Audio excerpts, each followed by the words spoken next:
চনত স্থাপিত হোৱা দক্ষিণ কমাৰগাঁও আহততল শিৱ মন্দিৰৰ শিৱৰাত্ৰিৰ উপলক্ষে যোৱা শিৱৰাত্ৰি পূজা উদযাপন কৰিলোঁ। তাৰ সামঞ্জস্য ৰাখি আজি এই নাগৰা নামৰ অনুষ্ঠান আয়োজন কৰিছোঁ।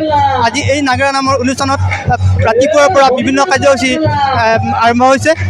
বৃক্ষৰোপণ কাৰ্যসূচী, শ্ৰদ্ধাৰ প্ৰয়াত আমাৰ হিয়াৰ আমুঠু জুবিন গাৰ্গ আৰু নাগৰা নামৰ পাঠক পিতামহ ৰামচৰণ ভৰালীদেৱৰ শ্ৰদ্ধাঞ্জলি অনুষ্ঠান হেৰি কৰা হৈছে। আজি এই দুটি বিখ্যাত নাগৰা নামৰ দল আহি আমাৰ উপস্থিত হৈছে। এই নাগৰা নামত আমাৰ নাম পৰিৱেশন কৰি আছে কণ্ঠই যাৰ পৰিচয় উৎপল হালৈ ডাঙৰীয়া, তেখেতে নাম গাব আহিছে। আৰু আমাৰ দৰঙৰ গৌৰৱ অমৰ কলিতাদেৱে তেখেত দুইজনে এই নাগৰা নাম পৰিৱেশন কৰিব। আমাৰ ইয়াত বিশাল জনসমাৱেশ ঘটিছে। আমি সঁচাকৈ আমি এই অঞ্চলটো বৰ আনন্দ লাভ কৰিছোঁ। আজিৰ অনুষ্ঠানটো আমি 101টি মন্ত্ৰী ভোজন কৰাৰ ব্যৱস্থা কৰিছিলোঁ।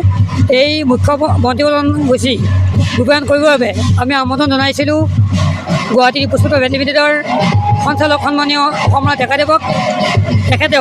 তেখেতৰ ইমান ব্যস্ততাপূৰ্ণ সময়টো আমাক সময়কণ দিয়াৰ বাবে ধন্যবাদ জ্ঞাপন কৰিছোঁ।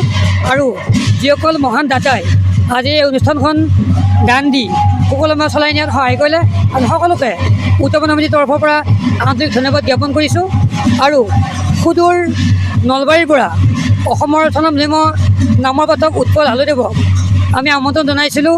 আমাৰ দৰঙৰ অমৰ কলিতাদেৱক, তেখেত দুগৰাকী আমাৰ মাজত ধৰাৰ মাজত উপস্থিত হৈছে। সেয়ে তেখেতসকলক আমি আমাৰ উদ্যোগ সমিতিৰ পৰা আন্তৰিক ধন্যবাদ জ্ঞাপন কৰিছোঁ। আজিৰ এই অনুষ্ঠানখনি উদ্বোধন কৰিলে অসম প্ৰদেশ কংগ্ৰেছ কমিটিৰ জ্যেষ্ঠ মুখপাত্ৰ চিপাঝাৰ বিধানসভা সমষ্টিৰ প্ৰাক্তন বিধায়ক অনন্ত কুমাৰ শইকীয়াদেৱে।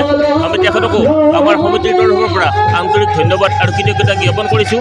আৰু যিসকল সদায় ৰাইজে আমাক এই অনুষ্ঠান ভাগি চলোৱাত আৰ্থিকভাৱে সহায় কৰিলে, সকলৰ ওচৰত আমি চিৰকৃতজ্ঞ হৈ ৰ'ম। যিহেতু তেখেতসকলৰ অৱদানতেই আজি এই অনুষ্ঠানটিয়ে প্ৰাণ পাই উঠিছে। আৰু শেষত আপোনালোক সংবাদকৰ্মীসকললৈ আমাৰ তৰফৰ পৰা ধন্যবাদ আৰু কৃতজ্ঞতা জ্ঞাপন কৰিছোঁ। ধন্যবাদ।